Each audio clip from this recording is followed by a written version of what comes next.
تو اس لیے آپ لوگ بھی معمول بنائیں اس کا، رات کی تنہائیوں میں اللہ سے اٹھ کے دعا مانگنے کا معمول بنائیں. اس دعا کی اگر عادت پڑ گئی تو مزے ہی مزے ہیں. پھر جسے پنجابی میں کہتے ہیں موجہ ہی موجہ، کیونکہ جس کو دعا کی کثرت کی عادت پڑ جائے نا اس کا بس بیڑا پار ہو گیا، سمجھو وہ بیڑا پار ہو.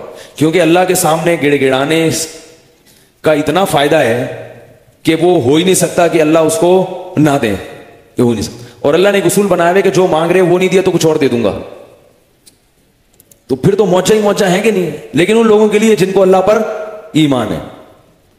حدیث میں آتا ہے رسول اللہ صلی اللہ علیہ وسلم نے فرمایا اللہ اپنے بندے کی دعا اس وقت تک قبول کرتے ہیں جب تک کہ وہ مانگتے مانگتے تھک نہیں جاتا. اور تھکنے کا کیا مطلب؟ یعنی وہ یوں نہیں کہتا کہ میں مانگ رہا ہوں اور قبول نہیں ہو رہی. جب یہ کہتا تو پھر نہیں ہوتی.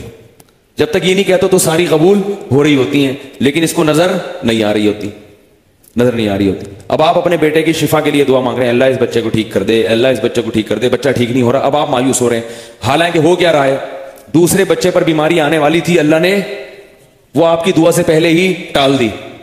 وہ تو نظر نہیں آ رہی نا آپ کو، وہ آپ کو دعا تو قبول نہیں ہو رہی. اللہ کے نبی نے فرمایا ہو رہی ہوتی ہیں، اور یہ نالائق کہتا ہے نہیں ہو رہی. جب یہ کہتا ہے نہیں ہو رہی، اللہ کہتا ہے جاؤ اب نہیں ہو رہی، جاؤ. اب تم کہہ رہے تھے نا نہیں ہو رہی، جاؤ. جب تمہارا میرے بارے میں یہ خیال ہے کہ میں قبول نہیں کرتا تو نہیں کروں گا.